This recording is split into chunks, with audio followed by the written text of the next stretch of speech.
These are 5 of the most underrated Super Nintendo games. First up, we have UN Squadron, a horizontal shooter released by Capcom that was based upon a Japanese manga series called Area 88.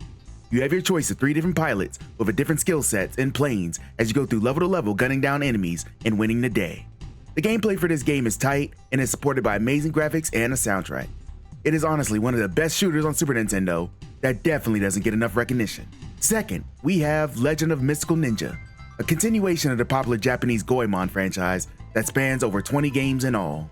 You control Goemon or Ibisimaru as they go through towns earning money, buying equipment, and generally preparing themselves for the second part of the level, which is a standard platformer. The game is super lighthearted, with jokes and gags everywhere throughout the story that complements the fun gameplay. This series in general should be played more in the West, and you should start with this game. Third, we have Soul Blazer, a top-down action RPG in which you control an avatar called Blazer to slay the demons, take over the world one sword slice and magic attack at a time. You must travel dungeon crawler style in each of the monster lairs to free the villagers and repopulate each of the towns that you come across.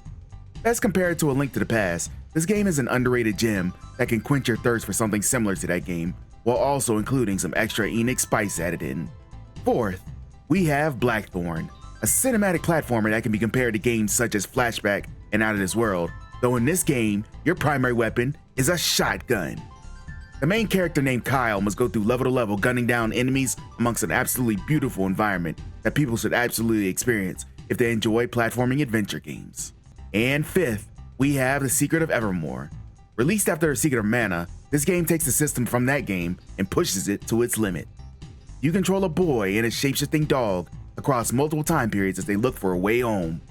If you're familiar with fighting in The Secret of Mana, you'll be familiar with this game, though the change from a fantasy environment leads to contrasting visuals and will give any fan of the previous game more fun to have.